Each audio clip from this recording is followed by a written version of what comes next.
Randall and Sarah Witherspoon were arguing again. Randall wished that his sister would find a man who met her high standards and get married, then his life would be much easier. Sarah was complaining about his choice of steamships now. The siblings had just spent 6 weeks in Europe and Great Britain. They were to return to America, and Randall had booked passage on board the Philadelphia of the American line. Now Sarah was upset because he had not booked them onto the Titanic. Randall had considered doing so, but it was the maiden voyage. Since it was the first trip, too many things could go wrong: new crew, new ship with new engines. Better to travel on Titanic when she had a few crossings under her belt and all the problems had been worked out. Sarah had demanded that he change the tickets. Randall tried to ignore her, hoping she would run out of steam shortly. She didn't. She complained for hours. Finally, much to his chagrin, the Philadelphia's crossing had been cancelled due to the coal shortage, which was the result of the recently settled strike. Randall had to accept passage on the Titanic. "Sarah," Randall said, exasperation filling his voice, "you have got to accept your position in the world or you will never find a husband. These are not matters for a woman to concern herself with. Your husband will be making the important decisions and you will have the responsibility to raise the children. Now help Jane get our things packed. I want to buy some cigars before we leave for the ship." Randall left the room. Sarah felt like screaming but resisted the impulse. She went into the bedroom and checked on the valet to make sure he was folding Randall's shirts properly. Sarah's mother had taught her all the things a woman of wealth needed to know concerning how to manage a household. She had attended one of the finest ladies' finishing schools money could afford. She was a good cook and could sew and knit. She was a voracious reader of English literature, not because it was considered ladylike to be knowledgeable in such things, but because she loved the stories. Her mother had brought her up to be the best wife and mother she could be for the right man.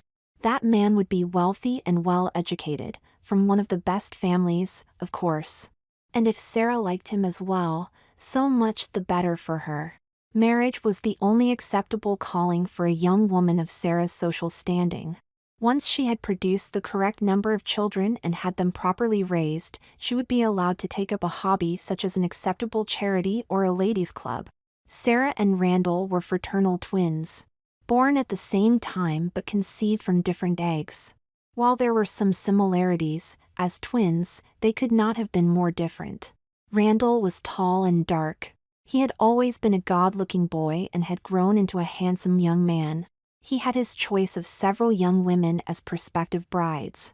He would have probably married by now had it not been for the accident. Sarah was his opposite. Petite and feminine now, she had been an ugly duckling. Small even for a girl, she had not had as happy a childhood as her brother. Children have always been cruel, and Sarah's playmates had been no different. Her skinny, bony body had made her the subject of jokes and nicknames she refused to even think about now. The boys she grew up with were just as mean as the little girls. As a result, most of the young men she would have been courted by had so angered her as a child, she would have nothing to do with them now. Sarah had grown into a ravishing young woman. A figure that needed little help from the confining corset her mother made her wear anyway. Her skin was clear and creamy smooth. Her hair was light brown, thick and long enough that she could sit on it. Of course she wore it up when in public. Sarah had become a lovely young woman, but she was still small, only 5 feet 4 inches, nearly a foot shorter than her brother. A brother she had come to despise for his luck at being born a man. When Sarah and Randall were growing up, they were treated much the same until they turned 8. About that time, their father started spending more time with Randall, and Sarah was in the company of her mother most of the time. This was the normal course of things. The mother would see to the social education of the daughter, and the father would bring up the son to be a man. Sarah immediately grew jealous. She was confined to long dresses and learning how to care for her hair while Randall was fishing and hunting with his father. When Randall turned 12, Robert, his father, began taking him to the family business for a day every so often. Robert Carlton Witherspoon was one of the biggest railroad magnates in America. His holdings stretched from New England to Texas to California. It was a family business dating back over 75 years to Robert's great-grandfather Randall Witherspoon, whom he had named his son after. One thing that aggravated Sarah to no end was the dinner parties. Their parents would entertain often, and as small children, they would be fed in the breakfast room while the adults ate in the formal dining room. When the main course had been cleared, Randall and Sarah were escorted in to be displayed as the perfect children of the perfect family. The guests would compliment Robert and Mary on their beautiful daughter, though sadly, at that time she wasn't beautiful, and their fine handsome son. Sarah did as her parents told her to, even though she really didn't want to. It was unheard of to disobey one's parents. She dreamed though of someday being her own person. Why had she not been born a boy also? Why should Randall get everything? Then came the day they turned 13 years old. Randall was already a head taller than Sarah. Sarah received a party dress for a date she would never have and a lovely silhouette charm made of ivory and gold. Randall received an expensive European shotgun and informed of the hunting trip he and his father were scheduled to take the following week. That night Sarah cried herself to sleep. It was so unfair how much better Randall was treated. The following week her parents had another dinner party, and once again the children were brought in to be shown off. This time though, it was different. Robert placed his hand on Randall's shoulder and announced to the table that he was now 13 and he should be allowed to sit in the dining room for coffee and cigars. All the men agreed and the ladies all arose and left for the parlor. Of course Randall was not given a cigar and his coffee was mostly cream, but he was allowed to sit and listen as some of the most powerful men in the state and the country discussed their personal businesses and told jokes. It was just another step in his preparation to run one of the largest companies in the United States. Sarah was allowed to sit in the parlor with the ladies and be quiet. She was sent to bed a full hour before Randall.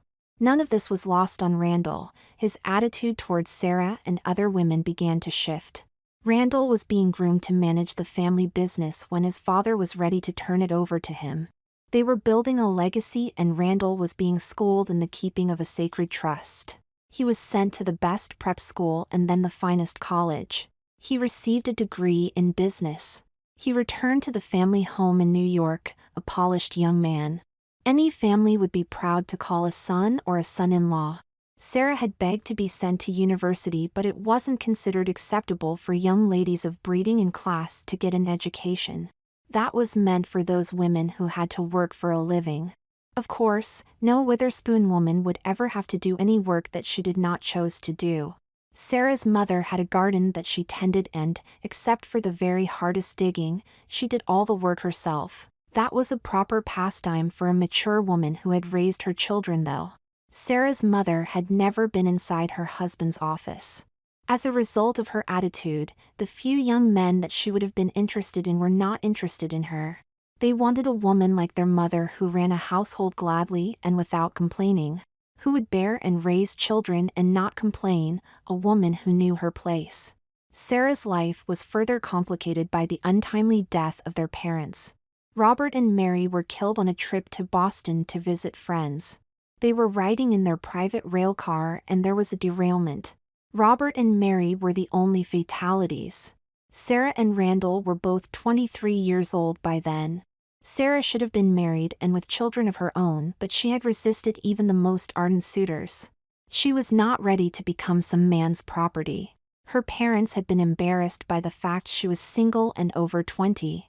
Roberts will left everything to Randall with instructions to care for his sister if she had not married by then. The will had been written when the children were 16.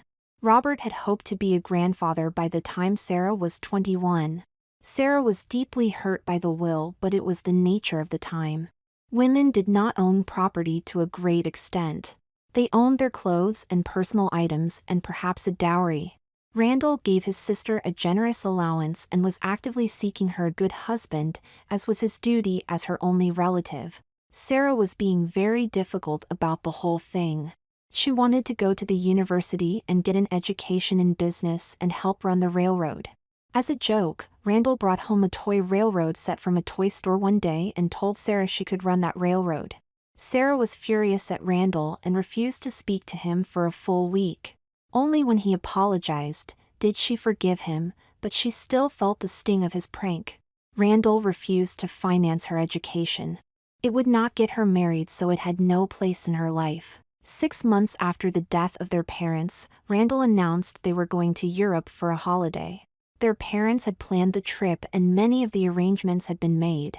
Randall had spent the last 6 months making sure he knew what was going on in the railroad. He left his father's orders in place, seeing no reason to change what was working well. Sarah actually looked forward to the trip. She had wanted to go to Europe for years. Randall gave her plenty of money for new dresses. He was hoping Sarah would meet a count or a duke or a prince that would turn her head and he might get her married off. He wanted to start his own family but felt an obligation to his father to see to Sarah's happiness and security first. They spent 6 weeks in Europe and Great Britain. Sarah met several young men who she found attractive, but European attitudes toward women were even more repressive than what she had experienced in the United States. She allowed herself to be courted and she even kissed one Austrian count, but she did not meet a man she could even think about living the rest of her life with. She wondered if she ever would.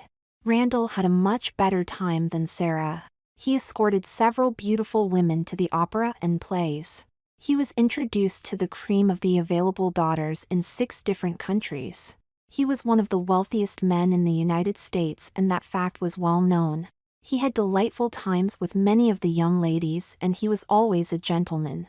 He preferred to marry an American girl though. There were several he was considering. He knew, without an inflated ego, that he could have his pick of at least 8 daughters of wealthy families. Randall sensed that war was coming to Europe sooner or later. It concerned him deeply, as a man of his wealth and position should be. He felt the fewer ties his company had to Europe, the more stable his business would be. When they had seen all that they had wanted to see in Europe, they came to England. They had distant relatives in London. They visited them for a week and even had an audience with the Queen. That impressed even Sarah. Finally, they decided they should return home. Randall had enjoyed the trip, as had Sarah, but Randall was disappointed. Sarah's attitude had not changed at all.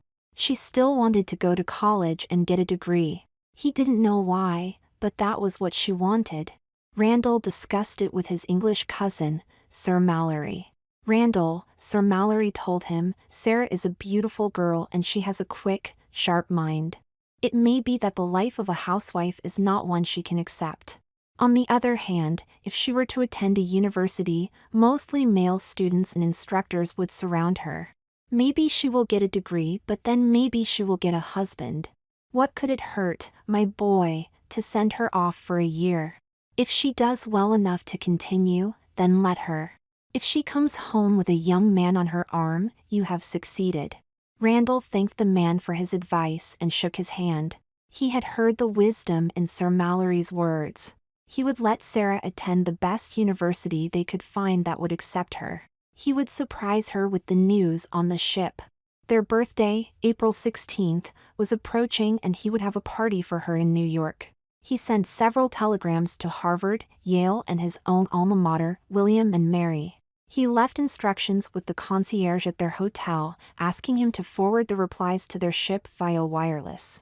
Sarah would be thrilled to have received a wireless as well. Wireless messages were quite popular.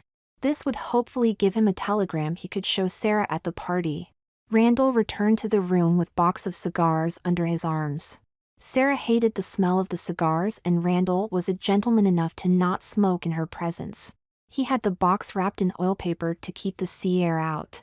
Randall handed the box of cigars to the valet and told him to pack them in his valise so he could find them on board. Soon after, the bellboys came for their bags. Sarah was wrapping up since it was a chilly day and they had a long carriage ride to the train, which would take them to Southampton to catch the Titanic. Randall helped the 2 ladies, Sarah and Jane, into the carriage and they were off. They arrived at the train in time for a tour of the ancient station.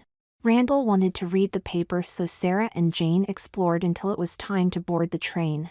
They arrived at the station in Southampton and took another carriage to the dock.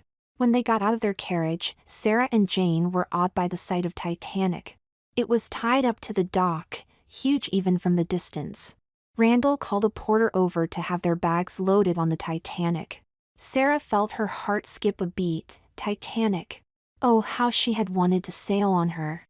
She had not told Randall this, but she felt destiny at work here, fate, if you will. She knew something special would happen on board Titanic that would change her life. Maybe she could find a man who would agree with her ideas about a woman's place in society, someone that she would want to spend the rest of her life with. Sarah did insist that he attempt to get them each a stateroom so she and Jane could have their privacy. Sarah had seen the advance advertising for the ship and knew that first-class staterooms had either a private bath or an extra bedroom. If they did not get 3 staterooms, there would only be 1 bath for the 3 of them.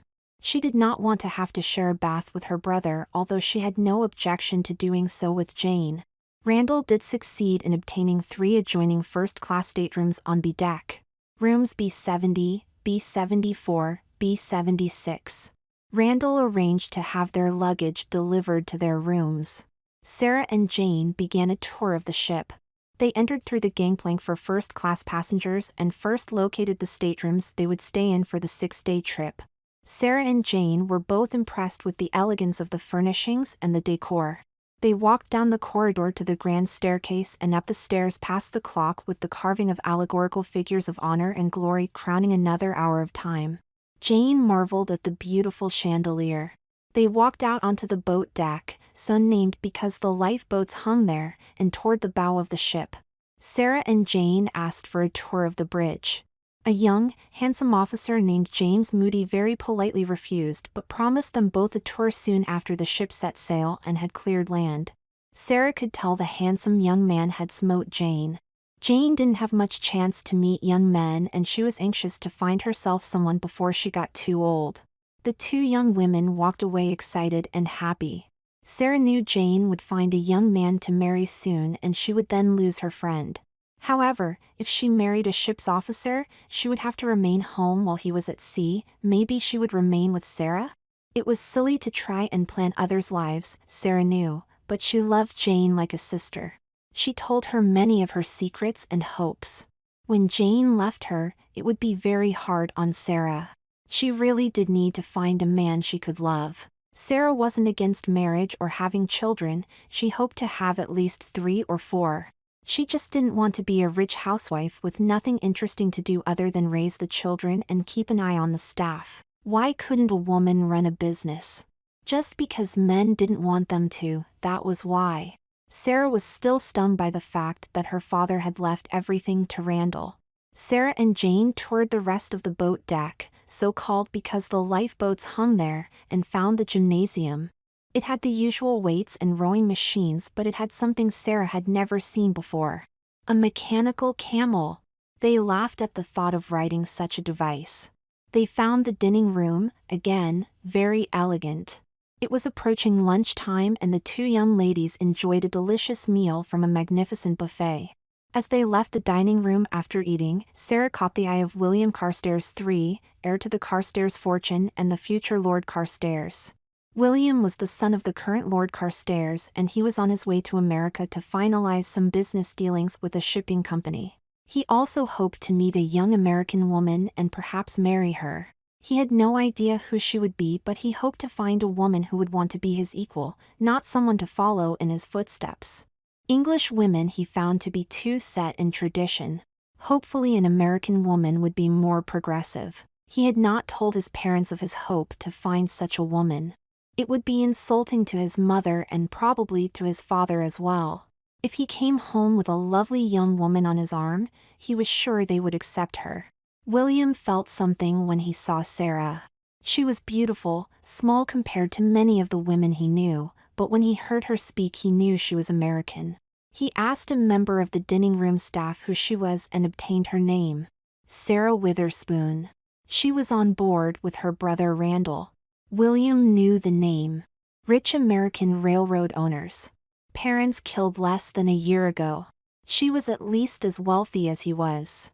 Now to meet her. He would have a ship's officer introduce them tonight at dinner, as decorum demanded.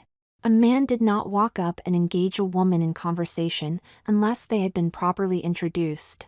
William ate his lunch quickly and returned to his stateroom on B deck. He selected his best suit and had his man press it. He then set off to find the one person who would know something about everyone on board ship. Lady Priscilla Smythe-Worthington. Lady P, as she preferred to be called, loved to know everything about everyone. It was her hobby and a harmless one, since she would not spread harmful or mean-spirited gossip, whether it was true or not. That made her very popular amongst the upper caste. Many people could confide in her because they knew she would not violate their privacy. Her husband, Sir James Smythe-Worthington, had passed away several years ago, and Lady P used her hobby to amuse herself. She was on board the Titanic and William was a family friend. William knocked on Lady P.'s door. Her maid answered his knock and smiled to see a familiar face. She announced his as young Mr. Carstairs. Lady P was very happy to see William. She thought him one of the finest young men she knew. On more than one occasion she had wished herself younger so she might pursue this tall, handsome future lord. When he explained the purpose of his visit, Lady P smiled. She had begun to worry this young man was not interested in women. Not a common occurrence, but it did happen. She didn't object to such things. She felt those kinds of things were up to the people who did them. She did so hate to see fine old family names brought to an end because the only male heir failed to produce a son. Lady P was in somewhat of a quandary. She had information she could share with this young man, but it wasn't exactly what she considered pleasant. She didn't like to spread rumors and hateful stories, even if they were true. This was a very intelligent young woman, Sarah was. Lady P had met Sarah and her brother just a few days ago at a reception in London. Sarah was beautiful and smart, her brother handsome and very well read. They were both courted by some of the most eligible young people in London. Randall responded to the attention, but Sarah backed away. Lady P had an opportunity to speak to her and found out that Sarah wanted a life less ordinary than her mother had. She wanted to be involved in the family business. She wanted a husband that would treat her like his equal. These were hard things for Lady P to understand. She couldn't imagine any woman not wanting to be treated like a lady. While Sarah was certainly attractive and intelligent, she wasn't sure that she was the kind of girl Lord and Lady Carstairs envisioned as their daughter-in-law. Lady P did not make decisions for others though. She shared what she believed to be suitable information. She never broke the word she gave to hold something in confidence, and she didn't talk badly about anyone. Now, this fine young man wanted her assistance in meeting and wooing this young woman. She felt it was a mistake, but that was not her concern. If they weren't right for each other, they would discover that for themselves. What to tell young William though? The truth might be too unflattering. Lying was not an option. After some thought, Lady P decided to tell William the truth, just not all of it. Miss Sarah Witherspoon was not shy about her opinions. She would not hesitate to tell William her thoughts on the way women should be treated. That would likely end the matter before it got out of hand. William, Lady P began, she is a sweet girl in many ways, but she is a little outspoken on some matters. I'll leave it to you to discover what those matters are. Do not worry, she will tell you all you want to hear and more on those subjects. Her parents were killed a number of months ago in a train accident. She has spent the last several weeks in Great Britain and Europe. They have distant relatives here. I believe you know Sir Mallory Wainscott? William nodded. His father was good friends of Sir Mallory. Lady P, do you know if she has a male friend that she may be waiting to marry? William asked. No dear, she has no plans to marry anytime soon. Of that I am sure. Lady P was reluctant to say more than that. Lady P, you have met her. Will you introduce me to her tonight at dinner? William asked. He seemed as eager as a puppy dog. Lady P could not refuse such a request, even though she believed they would not have anything in common. William decided to take a stroll around the first-class promenade. He was keyed up and needed to work off some excitement. He heard what Lady P said and read between the lines. Knowing Lady P's abhorrence of passing unpleasant gossip, he knew she was hiding the whole truth. If she said Sarah Witherspoon was outspoken and would elaborate, it meant she held views Lady P did not believe in. William hoped and prayed that meant she was not an ordinary girl. William made 2 circuits of the deck before returning to his stateroom for a bath and a nap. He was too keyed up to meet Sarah in this condition. Randall was walking the promenade as well at this time. He was lost in thought, wondering how his business might be affected by a strike. What would happen to the railroad if they were unable to run for weeks at a time? How do you prevent a strike? It was something he would have to discuss with his board of directors when he returned. Randall stopped at the rail and gazed out at the receding shoreline, just barely visible. He liked the sea. It was always so peaceful and resting. He had no bad memories he could associate with the ocean.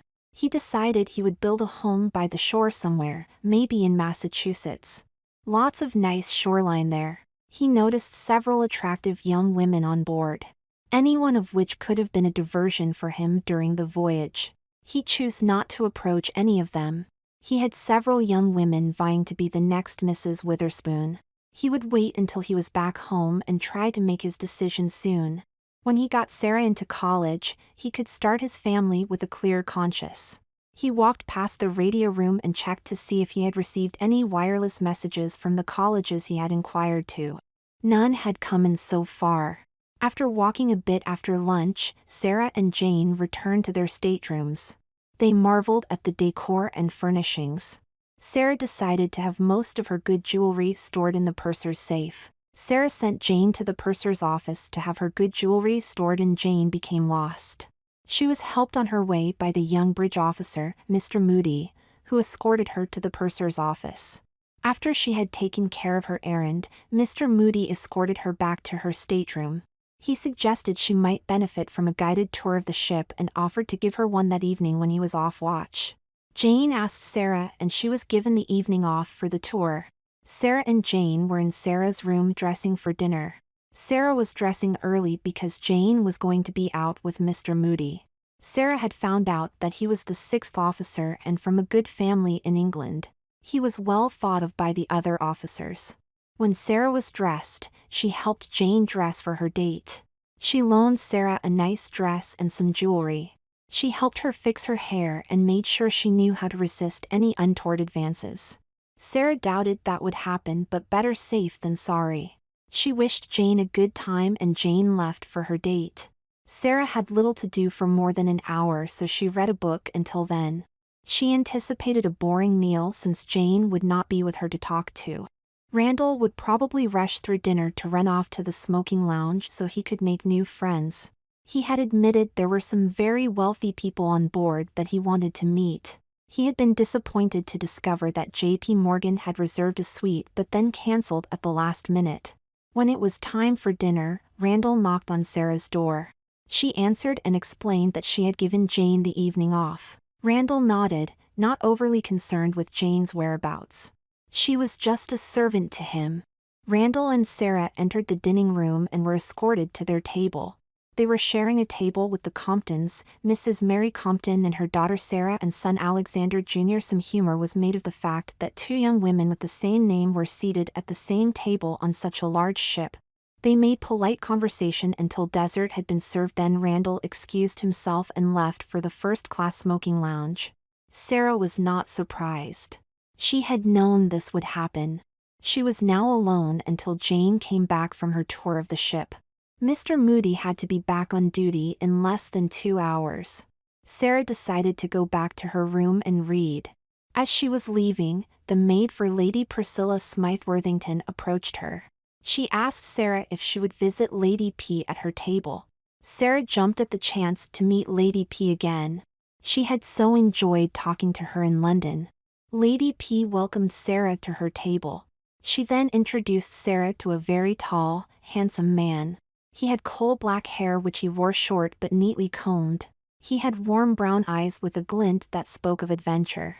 He was over 6 feet 4 inches, nearly a foot taller than Sarah. She was used to being so much shorter than her male companions though. He bowed and told her how happy he was to meet her. She could tell by his voice and his eyes he meant it. Sarah felt an immediate connection to him. Lady P, having handled the introduction as promised, said her good nights and left the 2 young people alone at the table. They barely noticed her leave. Sarah and William talked for hours. In less than half an hour, William knew she was probably the girl he wanted to marry. They both wanted the same things in life. A home with children filled with love but also friendship. They each wanted a spouse that would complement their lives, not to control or be controlled. They had made their way to the library where they talked. William had a brandy, Sarah had nothing to drink. It finally became so late they reluctantly agreed to return to their rooms. William escorted Sarah to her stateroom and bade her a good night. Sarah took his hand in hers and squeezed slightly. She had found a man who believed as she did. She had a hard time finding women who agreed with her. Even Jane didn't think Sarah's ideas were suitable for a young woman. William invited her to lunch with him tomorrow. He explained he had agreed to have breakfast with Lady P. Sarah accepted the invitation and they parted company with smiles. Randall was just coming down the corridor, smelling of cigar smoke and brandy, although he was not intoxicated. He observed William and Sarah exchanging good nights. Randall paused in the hallway until Sarah went back in the room. When William approached Randall, he stopped him and introduced himself. William and Randall spoke for a few minutes. After William left, Randall felt better than he had in years. Hopefully Sarah had finally found someone. It might actually lead to Sarah getting married. He would do everything he could to help this along.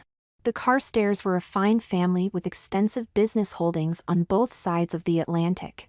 A marriage could be very good for all concerned. Randall went to bed, whistling. Sarah closed the door behind her and sighed. She had not been this happy in her entire life. She knocked on the connecting door to Jane's room softly. Jane did not answer, so she was probably asleep. It was after midnight. Sarah peeked in her room and saw Jane asleep in her bed. Sarah really wanted to talk about her new beau, but she would wait. She would not see him until tomorrow at 11:30 a.m., an eternity. How could she last? She undressed, smiling the entire time, replaying the evening in her head. They had even talked business. She had made a suggestion about a shipping problem that William was struggling with. He had looked surprised and wrote it down. He told her he was going to send the suggestion to his father by wireless. Sarah fell asleep and dreamed of William and being held in his arms. The next morning, the two girls couldn't wait to tell the other about the evening they spent with their companions. They took turns and detailed the entire evening for each other. Mr. Moody took Jane on a tour of the ship. They toured the bridge and the bow, Jane having her breath taken away by the sight of so much water and the speed at which it flew past. She spoke excitedly of the dolphins they sighted swimming alongside the ship. She was shown the wireless room and Mr. Moody had the operator send a message to Jane's mother, wishing her well. Mr. Moody knew this gesture would be a real prize to Jane's mother. The receipt of a wireless communication from the Titanic. Mostly they walked about the promenade and talked. James lived with his uncle who was a solicitor. His family had been in the funeral business in the past. He had always loved the sea.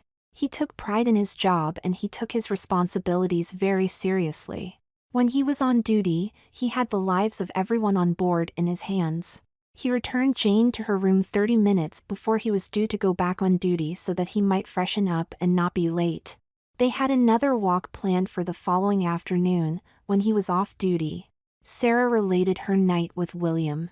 Jane was happy her lady had found a man who she could speak to. She didn't care much for some of what Sarah said, but she loved her like a sister and wanted her to be happy. They took turns bathing and then they dressed for lunch. William came for Sarah right on time and they all three went to the dining room.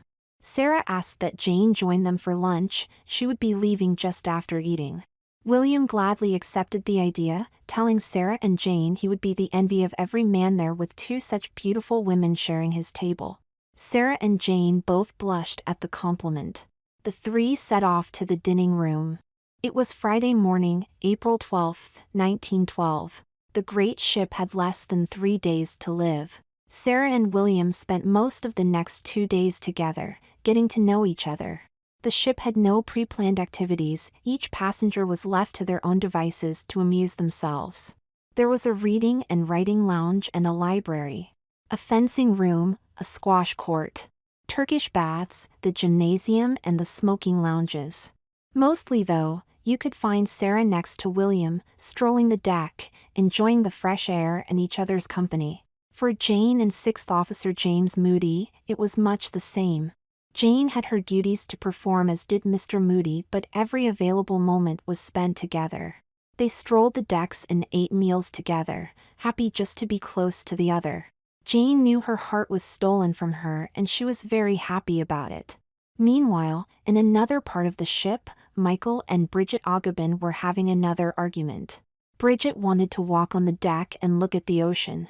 Michael wanted to lay in his bunk and die peacefully. A large, powerful man, he was humiliated by the fact that he was seasick. He was as sick as a wee child and had no control of his stomach. He hadn't eaten since the day before yesterday and he was miserable. Like many so-called tough men, when he was sick, he was a baby about it. Bridget was tired of waiting on him hand and foot. She loved him deeply and truly, but when he was like this, she didn't like him very much. "Come now, Michael, get off of your arse and let's go up on deck, you'll feel better. Laying in bed like a wee bairn with a cold isn't befitting a man such as yourself." Bridget's green eyes were alive with anger beneath her flaming red hair. She was excited about her life to come in America. She had dreamed of immigrating for years. Now they were on the Titanic, bound for New York. But Michael was laying in bed like he was dying, over an upset tummy. She would leave him alone to his inflated misery, except he would make her pay later on. Bridget was not going to sit in their tiny cabin while the entire ocean awaited her. She did something then that changed their lives, and the lives of others, forever. "Michael darlin', if I were to be making you feel better, would you be agreeable to coming up on deck with me?" Michael moaned and rolled over on his side. "Leave me be, woman, I've no interest in slap and tickle just now. Let me suffer in silence." "Michael Clancy Audubon, you don't suffer in silence, you moan and you groan like you're on your deathbed. Now I have a way to make you feel better, would you be interested in giving it a whirl? It is a bit strange I admit, but it will be making you feel better." Michael was tired of hearing her complain and tired of being sick. He knew she wasn't tell him everything, but if she would leave him be or make him feel better, he would try it. "Okay, woman, and what do I have to do for this miracle to occur? Will St. Patrick touch me with his staff and cure me?" Bridget was digging through her suitcase. She came out with a small medallion on a chain. It was cheap looking, maybe made of copper. It was crudely made and quite old. On the face it had a figure that could have been a fairy or an angel that held a wand in its hand. "Michael darling, let me put this around your neck." She slipped the chain over his neck and then she touched the medallion with her finger. Instantly they both felt a tingle run through their bodies. Bridget looked startled, she then began to undress rapidly. Michael snorted at her. "I told you I wasn't interested in any fooling around, Bridget, so keep your clothes on." Bridget ignored him, quickly stripping herself bare. She was blushing red at being so exposed, even in front of her husband of 3 years. Bridget was a comely lass, a trim figure and good skin, her red hair gave her a cream-like complexion. But Michael noticed something wrong. Bridget seemed to be changing. Her hair was shorter and darker. She had hair growing out of her chest between her beautiful, they were shrinking as well. What was happening? Bridget looked scared, was staring at Michael. He was feeling funny himself. He looked at his hands and noticed they were almost hairless. He had dark brown hair that normally covered the backs of his hands, but it was gone. He stood up. He no longer felt ill, but his clothes seemed to have gotten much looser. Michael was almost 10 inches taller than Bridget, but they were nearly looking into each other's eyes, and as he watched, she became taller than he. "Mother of God! Bridget, what is happening to us?" Michael shouted. "Quiet now, Michael, don't be telling the whole ship and I'll explain. My grandmother gave me the medallion you're wearing.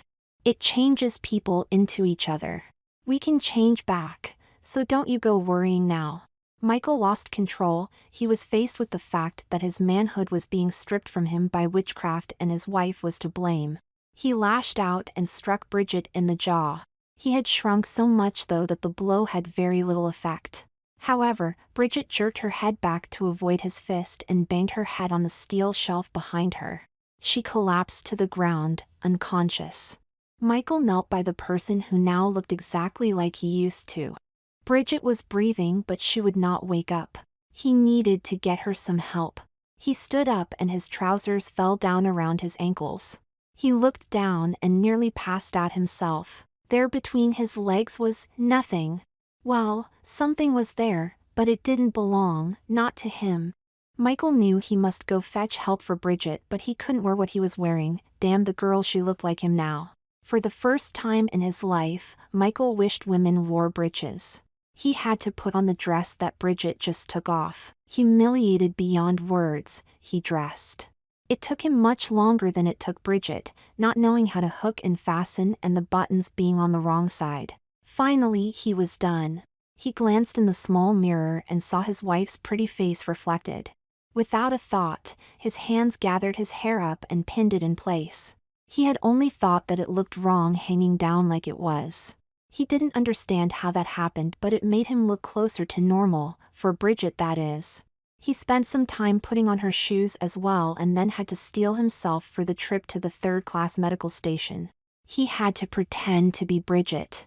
He couldn't tell them what happened, they'd lock him up for being daft. He practiced what he would say and discovered he sounded like Bridget as well. Steeling himself for the ordeal ahead, Michael opened the door and stepped out into the corridor. Just then a crew member in a white jacket past Michael called out to him.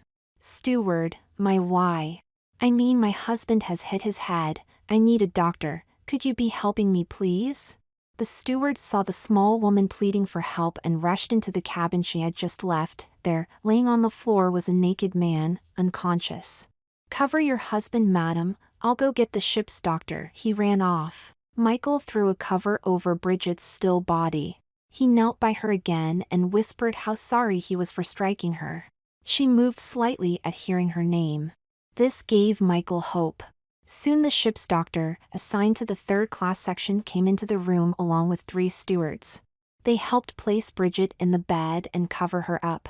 The stewards then left. The doctor examined Bridget thoroughly. "Your husband has what we call a concussion. He has suffered a severe blow to the head. His breathing is strong and there is no indication of any broken bones. I would just let him sleep until he wakes up and he will be fine in a few days. If he hasn't woken up by 10 p.m., have a steward come get me again." Michael sat down beside the bed and waited for Bridget to wake up so he could find out how to change back. While he waited, his mind wandered. He began to think about the opportunities for him in America.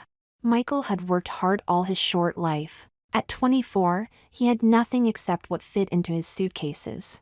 They had saved up for 3 long years, since their wedding day, to go to America. Now they were on their way. Michael vowed Bridget a rude awakening for what she had done to him. She stirred and rolled over. He thought that was a good sign. He knew the medallion was the cause of the witchcraft, but he wasn't sure how. He thought about how it had happened. She had placed the medallion around his head and then she touched it. That was it. He was wearing the medallion and then she touched it. Michael took the medallion from the pocket of the dress he was wearing and put it around Bridget's neck. Then he touched the medallion. Nothing happened. He waited several minutes and then he tried again, still nothing. Michael took the medallion off of Bridget and put it around his own neck, resting between his new breasts. He picked up Bridget's hand and touched the medallion. No changes began. Michael began to worry that he was stuck. Bridget may have got it wrong. Maybe he could change with someone else though. Why not try that, get up on deck, find a rich American and trade bodies with him? Then he would be set for sure. Of course Bridget would be without her husband, and she would be a man, but she caused this, she should bear the brunt of the punishment. Having made his mind up, Michael prepared for his trip up to first class. He would need to wear a nicer dress. Bridget had a green dress that set her hair off. I had been a present from her parents. Michael had wished they had given them the money, now the dress would come in handy. It was easier and quicker to change clothes now. Michael wasn't panicked and he relaxed enough that his hands seemed to know what to do. When he was as ready as he would ever be, he made his way up the staircase to the poop deck, and from there he got up to first class by smiling nicely at a young man at a gate. Michael began strolling around the deck, looking for an American gentleman, not too old, not too young, wealthy-looking. He saw plenty of Englishmen, but there was no Englishman alive Michael Augabin would choose to be. He finally spotted a young man with a thoughtful look on his face, staring out over the ocean. Michael approached him and touched his shoulder. "Begging your pardon, sir," he said in his wife's sweet, high voice, "are you an American?" Randall looked at the pretty girl standing there. She was dressed rather shabbily for first class, and with that Irish brogue he suspected she was really a second or third class passenger. She was attractive with shining red hair and bright green eyes. "Yes, miss, I am. How may I help you?" Randall asked. "Please, sir, my luggage was lost and all I have is this dress I'm wearing and this medallion. 'Tis old but not very valuable. Could you look at it and tell me is it is worth much of anything?" Randall reached out for the medallion. He stopped before touching it. He reached into his wallet and extracted a $20 bill. He handed the bill to the girl and advised her to return to the proper deck before the steward caught her. Randall walked away then. Michael took the bill and walked off, hoping the American wasn't going to report him. He tried for another hour and could not locate another American man that was suitable. He was about to give up when he had a thought. What about an American woman?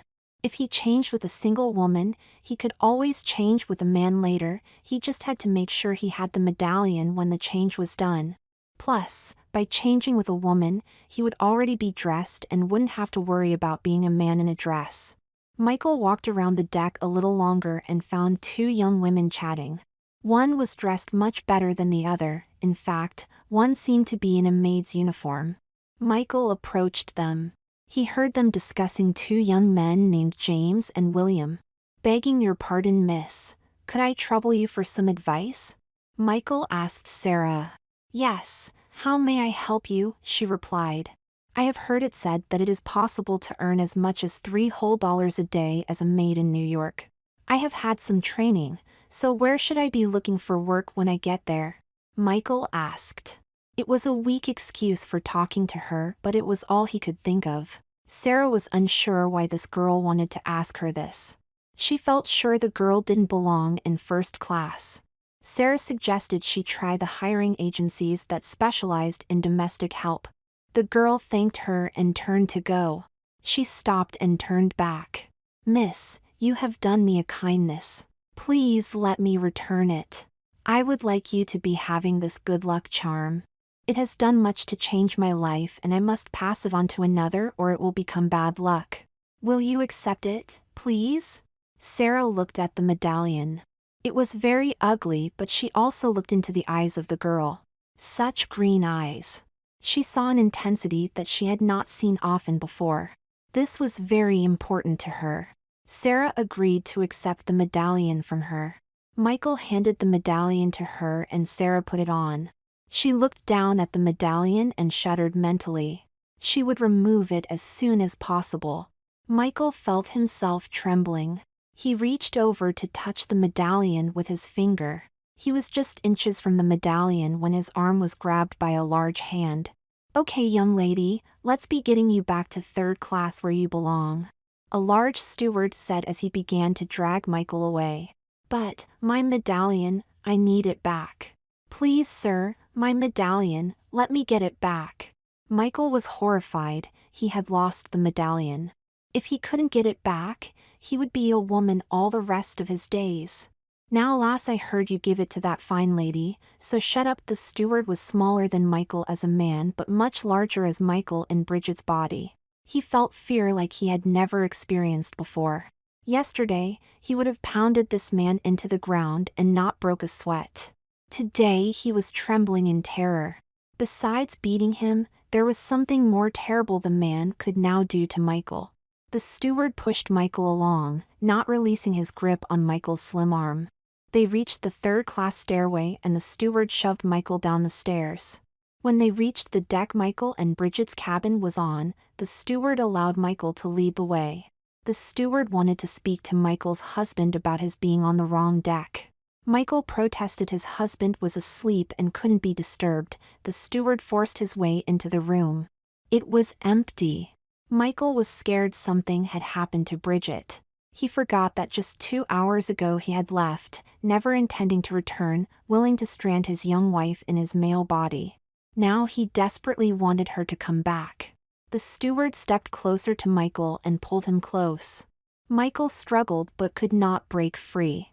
The steward kissed Michael roughly on the mouth. Michael tried to scream, but the steward was holding their mouths together and Michael was not strong enough to escape. Just then the cabin door opened. "And what do you think you're doing with my wife there, bucko?" It was Michael's voice, but Bridget was controlling it. Michael was released and the steward felt himself lifted off his feet and flung backwards.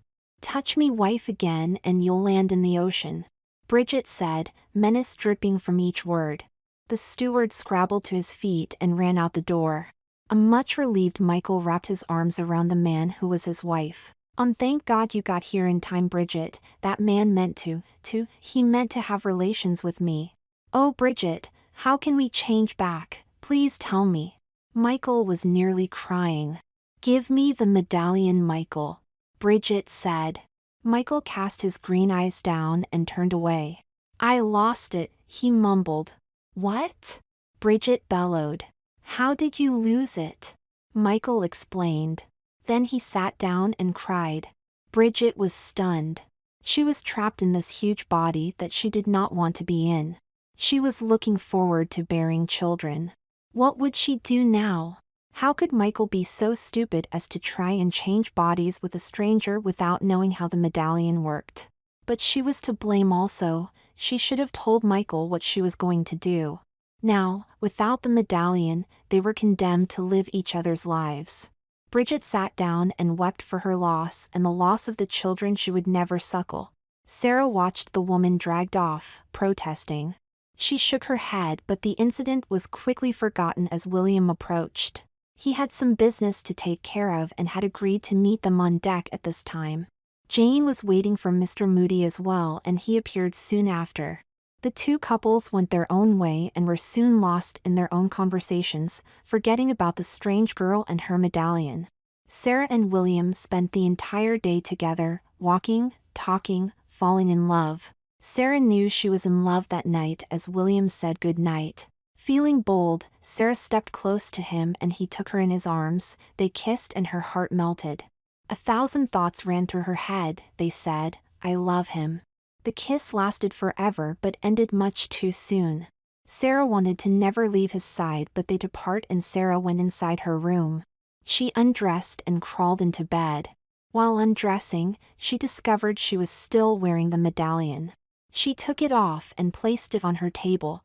The next morning Randall escorted her to breakfast, William having to meet with some business associates who were also traveling on the Titanic. They chatted about the weather and the ship, and then Sarah told Randall she thought she was in love with William. Randall was happier than she had ever seen him. He told her William was a fine man from a good family and he hoped they would be happy. Sarah reminded Randall that she had no way of knowing if William was in love with her. Randall offered to ask him. "You'll do no such thing. Don't you dare say a word to him." She was very angry at him until she saw his smile. He had been making a joke. Randall never joked. This must be more important to him than she knew. "I do love him, Randall. I don't know what I'll do if he doesn't love me," Sarah said with a sigh. Randall wanted to help the matter get settled, but he wisely knew he should stay out of it. He would trust that something would happen to resolve the matter one way or the other. Randall and Sarah returned to their staterooms. She had told William she would wait for him there. He had warned her it might be afternoon before he could get away. She had resigned herself to playing cards with Jane or reading when Jane was away with Mr. Moody, as she was now. Randall and Sarah went to their own rooms and Sarah looked for the book she was reading. It had been moved by the cleaning staff. She spotted the medallion and smiled at how ugly the thing was. She changed out of her dress. Since she was going to be waiting several hours, she didn't want to be trussed up in her corset the whole time. While she liked the way it made her look, she was just as uncomfortable in them as any other woman.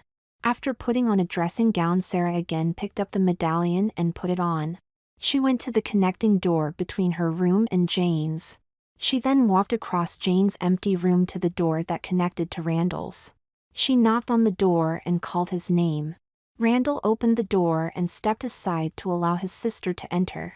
"Randall, have you ever seen anything uglier than this medallion?" Sarah related the story to Randall of the girl's approach and strange question and how she was escorted back to third class. Sarah held the medallion out for Randall to see. He took the medallion in his hand and they both felt a tingle. Randall dropped the medallion. It hung about Sarah's neck, laying against her dressing gown. "Did you feel that?" Randall asked. Sarah nodded. "I felt it all over my body. It was very strange." She looked at Randall and gasped. "Your hair, it's growing," she exclaimed. Randall reached up and felt his hair, normally short, it was now over his ears and still progressing. Randall was shocked. What could have caused this? He wondered aloud. Sarah noticed that her robe was becoming tight in places. She loosened the sash, but a moment later it was tight again. She could also tell she was growing taller. Or Randall was growing shorter. She felt her hair starting to smart as if someone was pulling it. She undid her hair clips and pins and her hair fell to her shoulders. It used to fall to her waist. "Did you cut your hair?" Randall asked in a strangely high-pitched voice.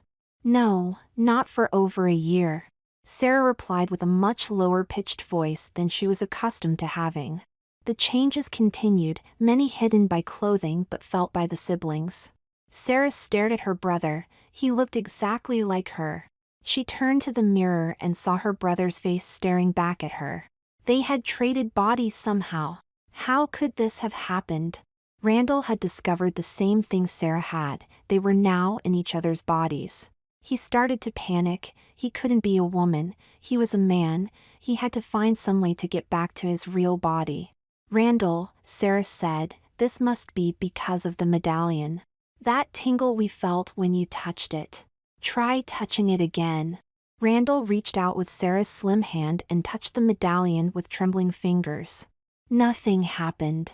They tried putting the medallion on Randall and Sarah touched it but to no result. "I must go find the girl who gave me the medallion.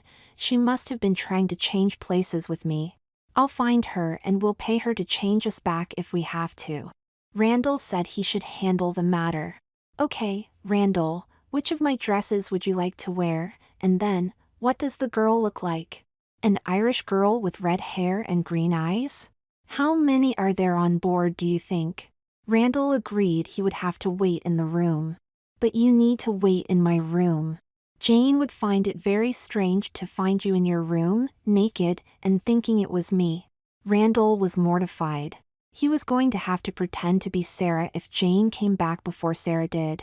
"I'll make a slip if I have to speak to Jane for long," Randall told Sarah. She agreed and told him to tell Sarah he was feeling ill. She would leave him alone then. Randall helped Sarah dress in one of his suits. They were embarrassed about seeing each other's naked bodies, but they quickly realized they were really looking at their own bodies. Sarah promised to be back soon and she headed for the third-class section. She found a ship's officer and described the steward who had escorted the girl away. Sarah phoned the man and he told her what cabin the red-haired woman was in with her husband. Sarah knocked on the door of the cabin.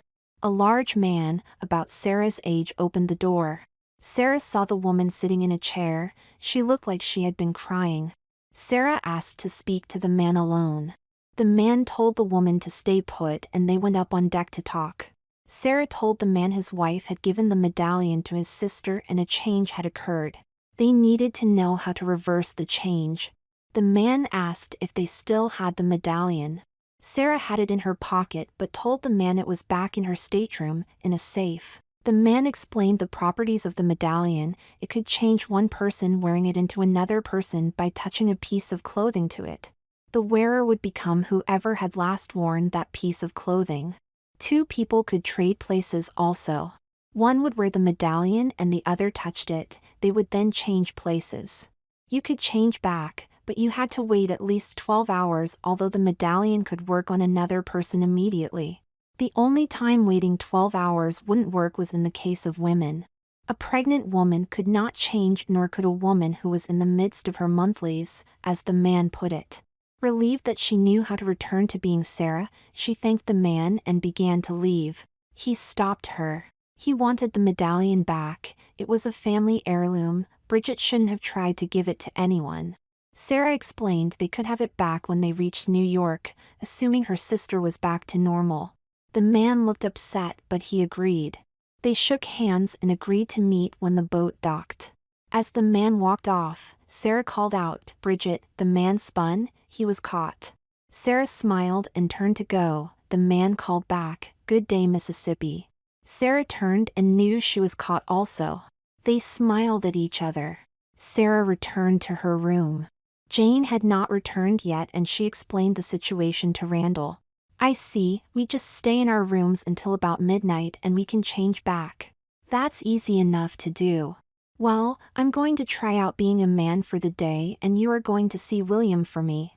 I don't want to take a chance of losing him," Sarah announced. "I am not going out of the stateroom, Sarah. You can forget that idea right now. I am a man and I will not walk around the ship in a dress on the arm of another man.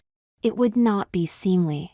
Randall attempted to look stern but succeeded only in looking cute in Sarah's eyes. Sarah laughed at her brother. "Randall, I am going to spend the day being you and you are going to spend the day being me. If you do not do so to my satisfaction, you will remain in my body until we reach New York. Plus, if you don't convince William, you could find me living in your home for quite some time. It is to your advantage to be convincing. We will meet tonight at midnight and we will change back then. This experience will give us both some valuable insight into what it feels like to be each other." Randall wanted to argue the point, but he had no bargaining position. Sarah held all the cards. Sarah had the medallion and she had the male body. As long as he was in her body, he was without property or any real money.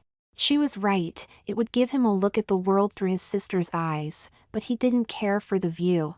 Resigned to spending the day as Sarah, Randall asked her to help him dress. Sarah smiled and selected all the clothes her brother would need to put on. It took him a while to dress, but finally he was presentable. He had always known his sister was an attractive woman, so it came as no surprise to see the beautiful young woman staring back at him from the mirror. "What shall I talk to William about?"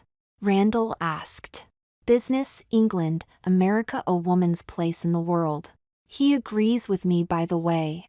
I'm sure you can find a common ground. I will want to know what you discussed and how you appraise his kissing ability. I think he is quite good at it." Sarah laughed at the look on her brother's pretty face. It was priceless. "You don't expect me to kiss him, do you?" Randall said, with a quake in his voice. "Of course not, I have my reputation to think of. But when he kisses you, and he will, I expect you to kiss him back. You will find it fairly nice, I do. I am not kissing a man, that is final. Okay. But if you don't, we don't change back until we reach New York." Sarah was enjoying this very much. Sarah smiled at the sight of the woman her brother had become. She realized now how attractive she really was.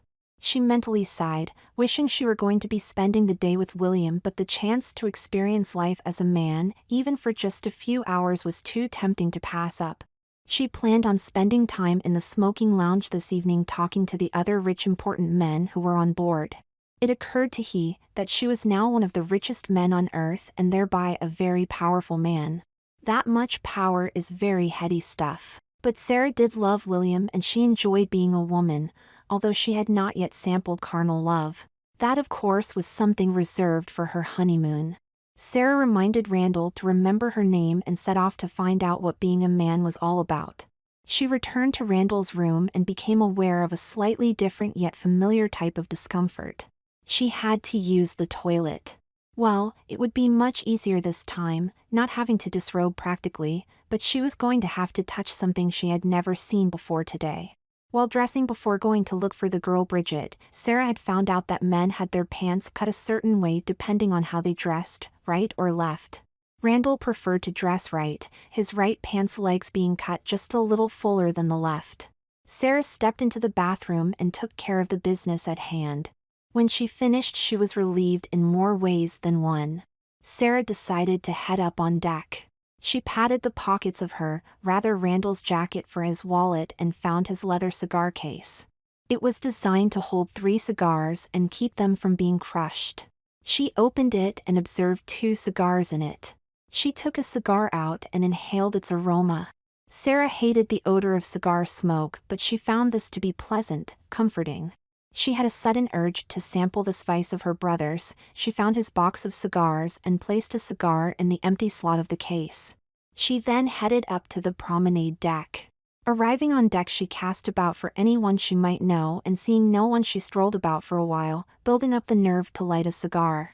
She finally imitated what she had seen Randall and her father do many times. Take the cigar out, use a small silver pin to poke a hole in the end of the cigar, and apply a lit match to its end. Sarah cautiously inhaled and found herself coughing violently. Then she remembered her father instructing Randall, "Don't inhale, just let the smoke enter your lungs naturally." After walking about for some time, Sarah had smoked the cigar down from about 6 inches in length to about 1.5 inches. She stood there for a moment considering what to do with the butt when a steward came up. "May I dispose of that for you, sir?" he asked. Sarah liked the deferential way she was treated and the quick notice the steward had made of her situation. She handed the cigar to the steward and he walked away, not expecting a tip apparently. Sarah could remember times she had stood waiting for service in a men's store, seeking to put a present for her father and being ignored because she was a woman. She would have to see to it that Randall experienced that same treatment before they changed back, if possible. Sarah had enjoyed the cigar to her surprise and knew she would have more before the day was over. She enjoyed walking about a bit more. Her trousers. Sarah began exploring parts of the ship she had never seen before, restricted to her because of her gender and her clothing. Randall remained in Sarah's room, hoping business would prevent William from coming bay today at all. An hour after Sarah left, Jane came by and began telling who she thought to be Sarah about the time she had spent with James Moody. Randall was not particularly interested in the tale, but it was more interesting than what he had been doing, which was watching the clock, waiting for midnight. It was now only 3:30 p.m., 8.5 hours to go. Jane answered the door when there was a knock. As Randall feared, it was William. He looked a bit tired, but he smiled when he saw Sarah. He asked if she would care to talk a stroll around the deck. Randall agreed and they set off. Jane remained to take care of some duties she had. William began discussing his business meeting with Randall. This surprised Randall. He would not discuss business with a woman. He listened with interest and made some comments about the dealings. William was impressed with Sarah's business sense and said so. Randall smiled at the compliment. Randall and William walked the first-class promenade for a while and then went to the dining room for dinner. They ate and talked. Randall found William to be a smart businessman with good feeling and ideas.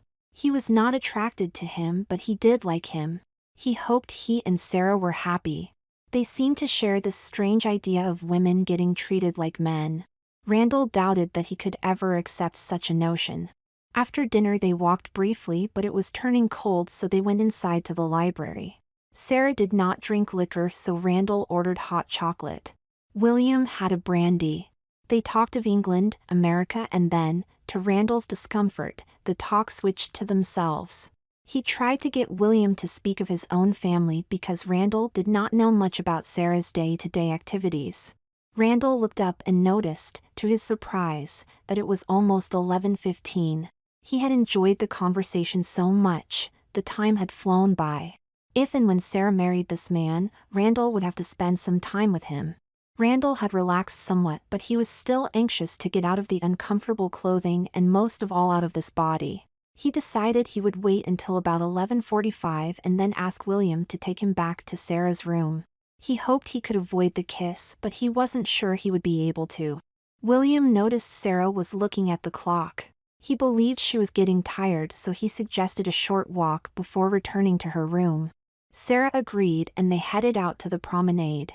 As the couple walked out on deck, they felt the ship lurch and then shudder. A loud scraping sound could be heard coming from the bow of the ship. William instinctively grabbed Sarah to keep her from falling. Then he looked about for a ship's officer. He saw one who was running for the bow. They followed and heard someone say they had hit an iceberg. Randall felt a chill run through him. He could tell that William was affected too. Randall had no misconceptions about an iron vessel's ability to float. If it filled with water, it would sink. He asked William to help him find Randall. William agreed and they set off to look. They went to the staterooms and found Jane there. Randall told Jane to get her life vest and go to the boat deck. Randall told her to find Mr. Moody and he would get her in a boat. Randall didn't want to have to worry about another person. He made Jane promise she would get on board the first lifeboat she could get on. Jane hugged who she thought was Sarah and left, tears in her eyes. Sarah was not in Randall's room, so they went looking for her elsewhere. Sarah was no longer in the smoking lounge as she had been most of the evening. She was in the main dining room with a group of men playing poker. Sarah had learned the game from her brother when they were younger. She was not very good at it since she seldom got to play, but she was enjoying herself immensely. The collision was felt by the poker players, but the steward serving them told them it was likely a propeller being lost. A not infrequent occurrence on early runs. The steward predicted they would return to Belfast to have a new propeller fitted. He left the room to check on the problem at the request of several passengers. William and Randall searched for nearly 45 minutes without luck. By now it was becoming clear that the ship would sink. William wanted Sarah on a lifeboat. She refused to go without her brother though. They continued to search. The steward returned and informed the men that they had struck an iceberg and the passengers had been called on deck. The poker players left several $1,000s on the table and headed for their families. Sarah knew she needed to trade bodies with Randall and began searching for him and William. Then she heard that there was only room for women and children on board the boats. She decided she would change using the medallion and let her brother remain a woman until his life was saved. What to do about William though? Sarah would convince William to change into a woman or a child and save his life. He had to. She would not likely find another man like him. Sarah began her search in their staterooms, which were empty. She nearly changed back into herself then, but she wanted to find William first. He may need to see her change in order to believe the medallion actually had the power to change someone.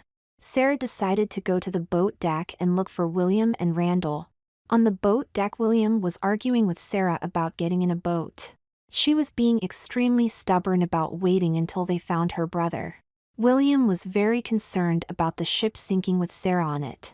He pretended to give in and they walked toward the stern of the ship. When they had turned a corner and they were momentarily alone, William stopped Sarah and told her he loved her and she would thank him in the future. Randall turned to look at William and ask what he meant when William struck Randall on the jaw with his fist. Randall crumpled to the deck and lay still. William picked up the person he believed to be Sarah and carried her to a boat. He handed her over the rail to an officer in the boat and made the officer promise to keep her on the boat if she should awaken before the boat was launched. William stood back and watched the boat lowered into the water with Sarah still unconscious. Sometime the rail Sarah found William. "William, I am so happy to find you. Where is Ran? I mean Sarah?" Sarah asked quickly. "I have placed her in a lifeboat, Randall. She is safe. There will be no room on the boats for you and I, you realize, don't you?"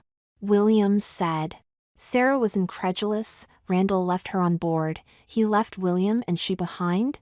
She could not believe he would abandon her. "Did my sister have anything to say before she got on the boat, William?" "No, I am afraid that I had to be very ungentlemanly about it, old man.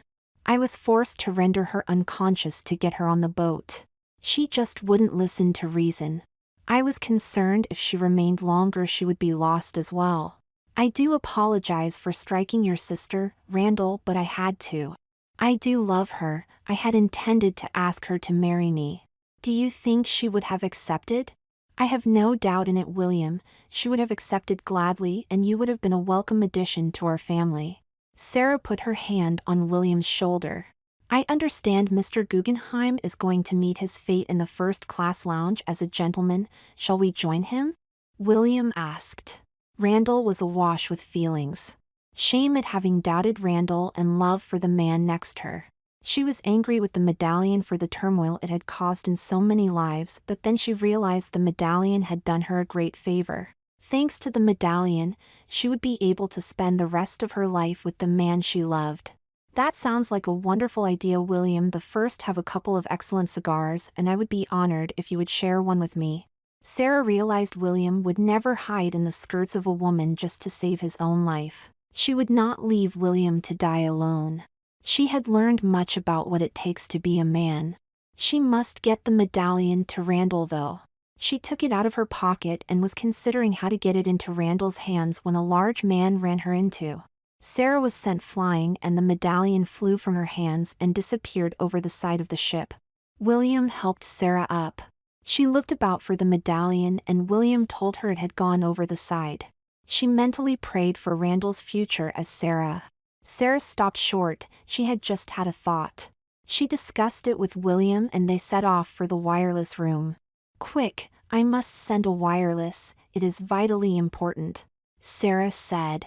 I can't, sir, all traffic is for distress calls only. I'll have to ask you to leave. The wireless operator was haggard looking. Doubtless he knew his fate and he was determined to stand his post until the very end. Sarah asked for and received some paper. When Sarah was handed some wireless message forms, she saw one was addressed to her. It was from the university that Randall had graduated from. The message informed Miss Sarah and Witherspoon she had been accepted as an undergraduate student beginning with the fall semester. Tears filled her eyes in response to the present from Randall. She wiped her face and wrote an extra note to Randall. Using her fountain pen from her pocket, she wrote a short message on the back of the first wireless message form and another longer note on a second message form. William signed as a witness and then Sarah rolled the messages into a tube and slid them into the center space of her now empty cigar case. She closed the case and without asking began looking through the drawers of the room for something to wrap the case in. She found some oil paper and twine which she used to wrap the case as securely as she could and tied it tight. She included a business card in the package she had constructed. She then went back out on the boat deck. Sarah approached one of the officers supervising the loading of the boats. I have a favor to ask of you, sir, Sarah said. Stand back, gentlemen, we have no room for men aboard these boats. The officer was clearly serious and Sarah appreciated the situation. I am not seeking that, sir. I have a message that must be given to my sister, Sarah Witherspoon, who has already been placed aboard a boat some time ago. Would you give it to one of your men you are placing on board the boats and have it passed to her when they are rescued? I shall not see her again on this earth and it is vitally important this message make its way to her. Sarah said the words with such conviction the officer stopped and looked at her. I promise you, sir, I will get the message to her somehow. Please clear the deck, sirs, we have too many people about as it is. The officer's eyes told Sarah he was sincere. She and William left to meet their mutual fate. The officer looked about for a good man about to go on board a boat when a shot rang out from the opposite side of the ship. He thrust the package he had been entrusted with in his pocket and headed toward the sound of the shot. He forgot about the message completely. It should be noted that he was credited with saving many lives that night, and failing to pass the message to another officer was such a small thing, it should not be held against him. Bridget and Michael were on the boat deck looking in vain for the American with the medallion and away off the ship.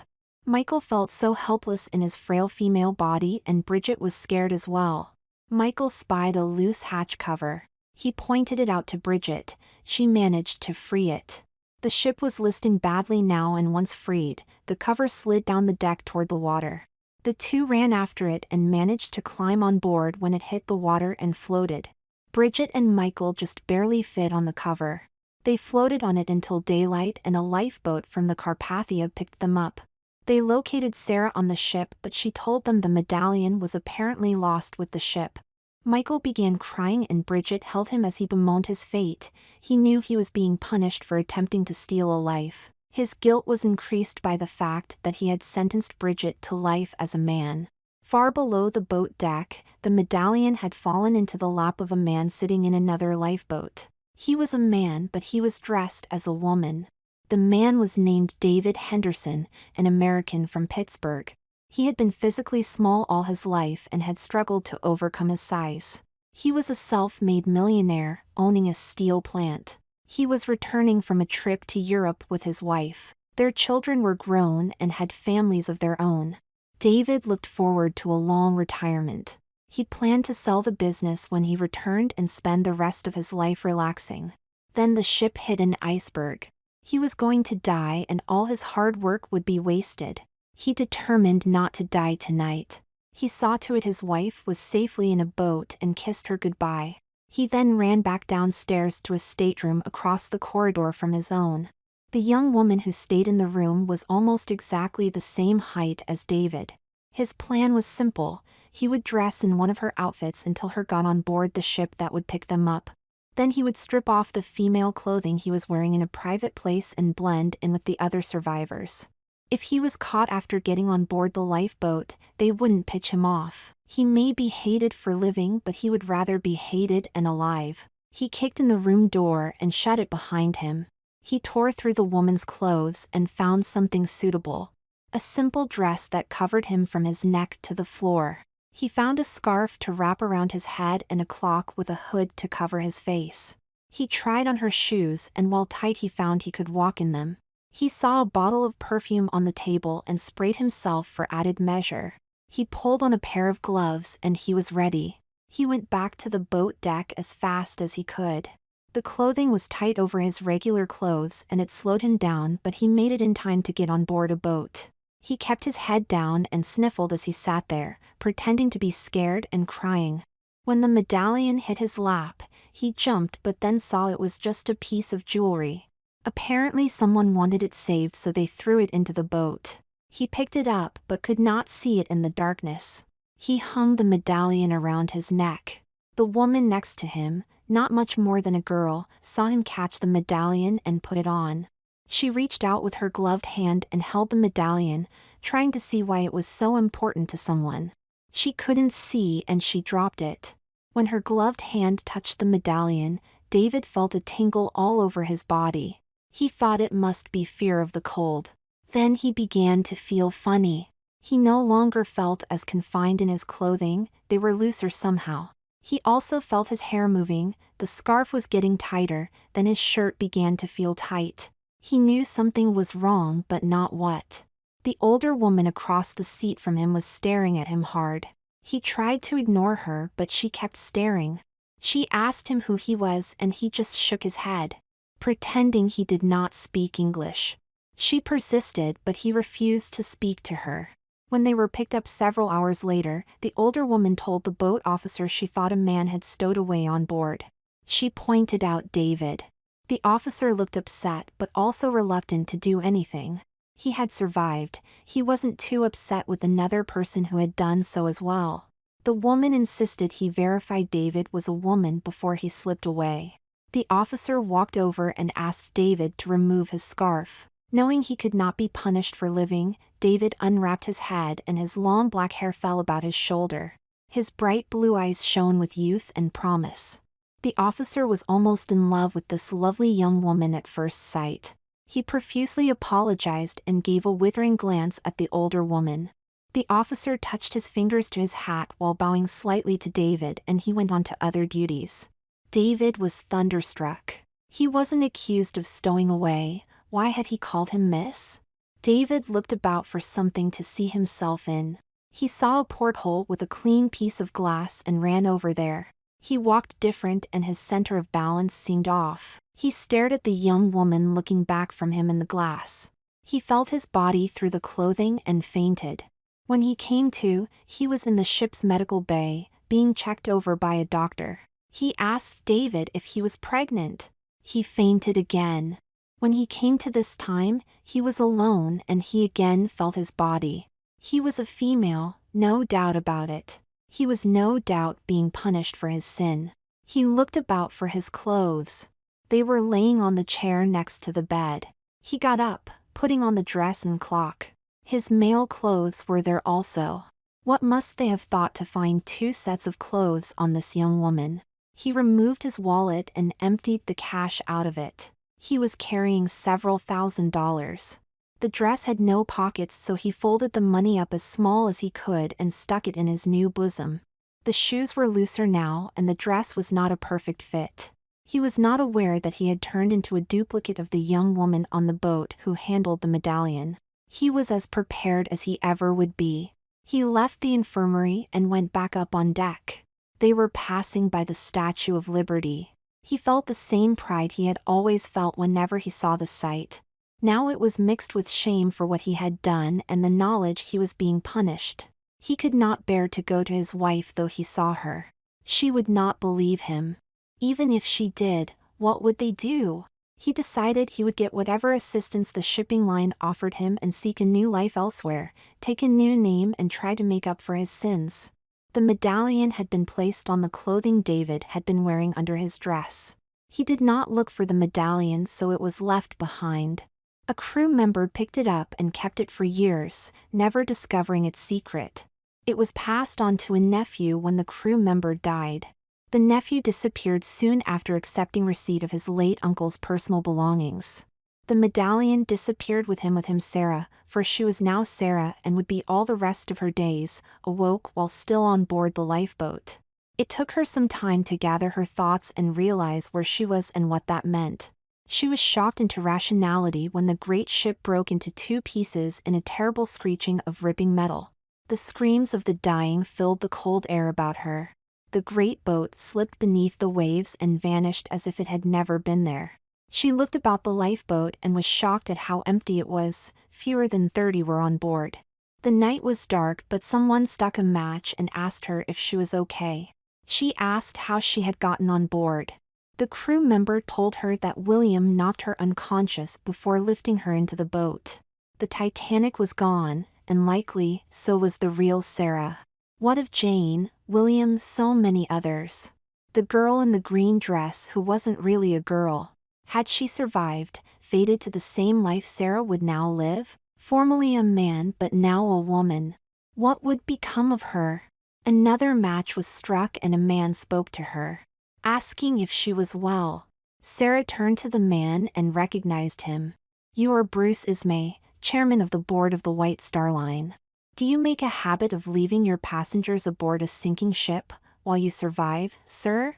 Sarah spat the words at him. He recoiled in shock at the fierceness of her attack. Few men would dare say such a thing to him. He recognized her as well, the daughter of the late American railroad tycoon, Robert Witherspoon. She was rich enough to be safe from his wrath. He turned away and said no more to anyone. The Carpathia picked up Sarah's boat. She was helped on board and she began looking for Randall, Jane and William. She found Jane first. Jane had been sent to the boats by Randall earlier. She had sought out Mr. Moody, who personally placed her on a boat. She wept into Sarah's shoulder as she told her how he had kissed her goodbye, their first and only kiss. The 2 women stood there together, supporting each other, crying over the losses they had each suffered. The next day, Sarah was seated in her hotel room in New York City. She and Jane had arrived the night before. They had bathed and been fitted with new clothes. Sarah was still uncomfortable in her new clothing and body, but she had no choice in the matter. The attorney for the Witherspoon Railway Company, Mr. Joshua Van Cliff, was in the room with them explaining that Randall had died intestate, that is, without a will. As such, Sarah was not entitled to any of the company or family fortune. It all belonged to the railway company. She would be taken care of, to be sure, but she was in fact penniless. She would live at the mercy of the fat attorney who sat across from her. He smiled a toothy smile and assured her he would see to her well-being, personally. Sarah asked him if he did not have the authority to release her a share of the money her father had amassed as the executor of his will. He admitted he did, but thought that an imprudent idea, letting a mere girl control so much money. He could do that, but he would not. Sarah felt the sting of tears in her eyes. She found it so much easier to cry now. She hated that as much as she hated this man. She found it hard to believe that her father had placed so much trust in this man. Her new gender and society trapped her. The real Sarah had been right all along. Women had rights too. Now, she would have to beg this man for everything she needed or find a husband to support her. That was a thought almost as distasteful. At least in that occurrence, if she gave herself to a man, it would be with the legitimacy of marriage. Sarah was beginning to wish she had perished with Randall and William. Jane answered a knock on the door. A man stood there. He looked physically and mentally exhausted. He was wearing ill-fitting clothes although they appeared new. Sarah thought she recognized him, but she could not be sure where she had seen him before. "Excuse me, miss," the man said with a British accent. "I am seeking Miss Sarah Witherspoon." Sarah rose and walked to the door. "Yes, may I help you, sir?" Sarah spoke with a firm voice. She may be beaten at this point in time, but she would not admit it to anyone. "I have something for you, miss. It is from you brother, Randall. He asked that I ensure that you receive it." He told her. His voice was weary, but he did not sound beaten either. He reminded her of a friend from college who had won a hard-fought foot race. He collapsed at the end of the race, laying on the ground, winded and gasping for air. When he got up and spoke, he had the same timbre to his voice, tired, but not defeated. Sarah's heart leapt. "When did you see Randall?" she asked. "On board the Titanic, Mississippi. Just before she went under," he said. Sarah invited him in. He walked into the room and nodded toward the attorney. Sarah introduced Mr. Van Cliff. The man held out a paper-wrapped package. Sarah reached for it and Mr. Van Cliff did so at the same time. The man withdrew the package from Mr. Van Cliff's reach. "Give that to me, sir. I am Miss Witherspoon's attorney. I handle all her business affairs," Mr. Van Cliff said with a superior air. "I made a promise that I would ensure Miss Witherspoon got this, sir. I will keep that word. What she chooses to do with it then is her concern." He handed the package to Sarah. Relief was evident on the man's face. He had discovered the package in his pocket when he had been pulled from the water and feared he would not deliver it as promised. He had intended to give it to an officer on a lifeboat but had gotten distracted. Now he had succeeded. He could deal with other matters he had concern over. He turned to go and was stopped at the door by the young woman. "Please stay a moment, sir. I wish to see what this package contains." Sarah asked him. She hoped it was the medallion, but it was not nearly heavy enough for that. Sarah unwrapped the package and discovered it was the cigar case she carried when she had been Randall. She opened the case and withdrew 2 pieces of paper from it. The first page, a wireless message with a response from Randall's college, accepting Sarah and Witherspoon as a student in their fall semester. She could see writing on the back of the flimsy paper. She turned it over and found a note from Randall. He thanked her for the promised education. The second page had more meaning to her life. "Mr. Van Cliff, will you reconsider your position on giving me my fair share of my parents' estate?" she asked him. "Miss, I cannot do that. It would simply not be right," he said, with a smug look on his face. "I see. This is my brother's will, witnessed by William Carstairs, 3. It leaves me everything. You are fired, sir. Release all papers you hold relating to my company to my new attorneys when they call on you." "You are discharged, sir. Leave my room immediately." Sarah wanted him gone as quickly as possible. She allowed him to read the note but not touch it. With the man from the Titanic present, Van Cliff dare not attempt anything. He gathered his coat and left, promising a court would review the matter. Sarah turned to the man who delivered the message.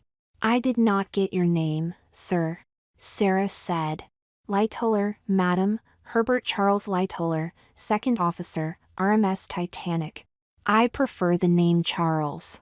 "Thank you, Mr. Lightoller. Charles, you have done me a great service.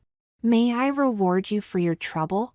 "I could not accept anything for completing my duty as an officer, madam." "You smile will be reward enough," he told her. Sarah graced him with the warmest smile she could display and took his hand. Impulsively, she leaned over and kissed his cheek. She had never done that before. She would be doing many things she had never done before in the coming days and years. It caused Mr. Lightoller to blush. He touched his fingers to the bill of a cap he was not wearing and turned. He strode out the door, back straight, head held high. He had done his duty the night of the tragedy and he had nothing to be ashamed of. Sarah sat down when she and Jane were alone. Jane sat across from her. I had hoped that the real Miss Sarah had survived the sinking, but I realize now that you did, Mr. Randall. Sarah was shocked to her core with this pronouncement. Jane knew she was not the real Sarah. How long have you known this Jane? Sarah asked. I came into my room while Miss Sarah was helping you dress. I listened for a few minutes and then left when Miss Sarah came through my room going to yours. I was very scared, sir. I still am. How did this happen? Why did you become Miss Sarah? Jane had tears in her eyes. Sarah explained the medallion to Jane. She said she understood. Sarah asked her if she could keep Sarah's secret. Jane said she could because no one would believe her anyway. Sarah asked her to never call her Mr. Randall again. Randall was dead and they would have to accept that. They both once again shed tears over the loss of the real Sarah. Jane promised to help Sarah become a lady. Sarah was grateful she had a confidant she could trust and who could help her adjust to her new life. Epilogue. David Heath slipped away and took the name Elizabeth Bennet and moved to Alaska. She opened a restaurant and ran it for 7 years until a wealthy miner proposed to her. She married him and they had 11 children over the next 15 years. She never mentioned being on the Titanic to anyone. All her children were raised with a strong sense of honesty drummed into them from the beginning. She admonished them to be proud of who they were and never tried to be something, or someone, you aren't. Her favorite saying was, "It is not important how you died, it is important how you lived." Michael and Bridget Augabin settled in Iowa. Michael found work as a delivery man, Bridget got a job as a cook in a hotel. They raised 7 children to be fine adults. They all spoke lovingly of their mother and what a sweet woman she was. None of her children ever considered stealing in any form. This they would attribute to their mother's strict rule against taking something that isn't yours. She would warn them the consequences of such action could be severe and something they would have to live with the rest of their lives. Sarah spent more than 3 years fighting over control of her family's fortune and the company. Sarah was successful in the end and she took the company to new heights in the industry.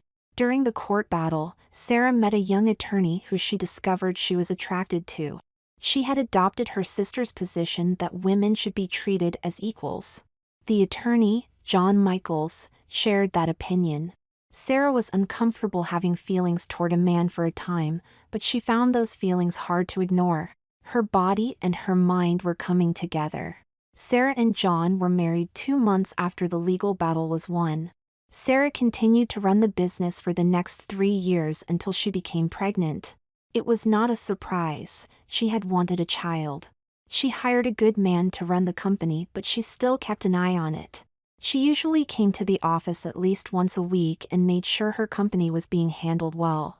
Her son was born on April 14, 1921. She named him Randall Charles Michaels. Her daughter was born 18 months later and they named her after John's mother. Jane married one of the law clerks who worked for John Michaels. Sarah paid his way through law school and he became an attorney. Jane quit her job after Sarah was married. She was Sarah's maid of honor at the wedding. They remained close friends the rest of their lives.